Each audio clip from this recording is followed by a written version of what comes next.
Hello friends, इस video में बात करने वाले हैं आप लोगों के साथ जो कि आप लोगों का रेगुलर वालों का एग्ज़ाम हुआ था इंग्लिश फ्लुएंसी का।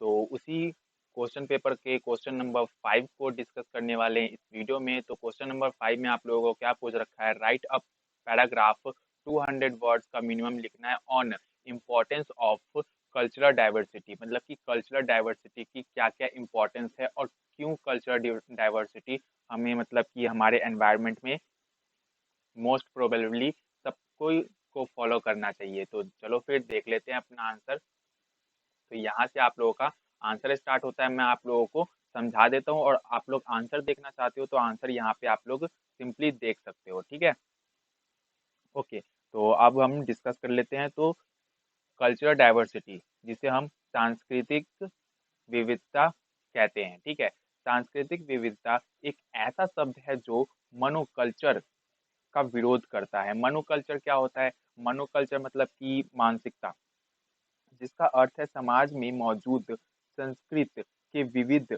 और भिन्न रूपों में समानता।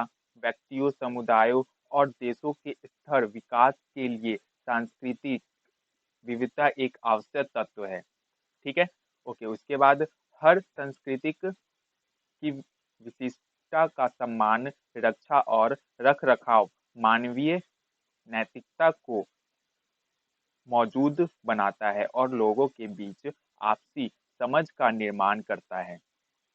ओके, उसके बाद आप लोगों का है, लोगों को जागरूक किया जाना चाहिए सांस्कृतिक विविधता को बढ़ावा देने के लिए।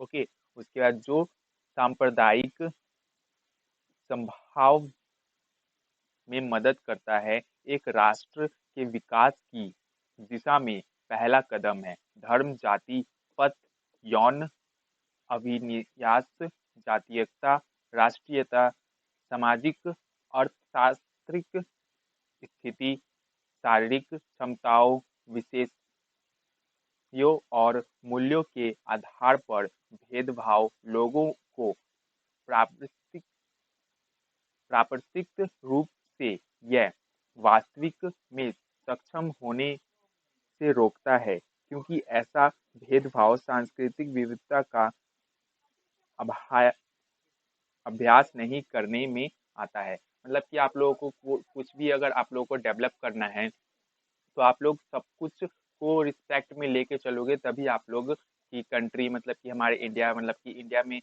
कोई भी जाति से रिलेटेड कोई भी इशू होती है तो उसको सॉल्व करना, कुछ भी मतलब कि इशू आती है तो उसको अच्छे से सॉल्व करना और फिर हम लोग सबको ही मिल के रहेंगे तभी तो हमारा मतलब कि हम डेवलप हो पाएंगे। अगर हम डेवलप हो पाएंगे तभी तो हमारा जो कंट्री होगा वो भी डेवलप हो पाएगा। ओके, उसके बाद आप लोगों का है, एक व्यक्ति उस संस्कृत का गुलाम होता है जिसे वह विरासत में प्राप्त करते हैं। मतलब कि कोई भी इंसान मतलब कि हिंदू कोई भी जन्म लेता है, कोई भी बच्चा जन्म लेता है तो वो हिंदू धर्म को ही फॉलो करता है। कोई मुस्लिम में ये जन्म लेता है तो वो मुस्लिम धर्म को ही फॉलो करता है। तो उसको विरासत विरासत में मिलती है, वो उसी में लिपट के रह जाता है। बट उसके बाद देखते क्या है, फिर भी सांस्कृतिक रूप से विविध समाज में रहते हुए वे ज्ञान प्राप्त करते हैं और अन्य संस्कृतियों से प्रेरित होते हैं, जो सह अस्तित्व में होते हैं, जो उनके द्वारा किए गए निर्माणों पर प्रभाव डालते हैं।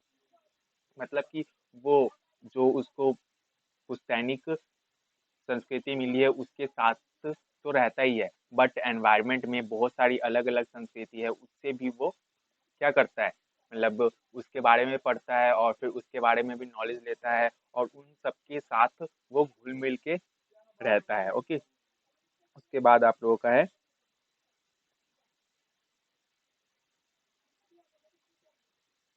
ये संचार और सूचना का परिवर्तन है जिससे एक समाज के भीतर सांस्कृतिक विविधता को जन्म दिया जाता है।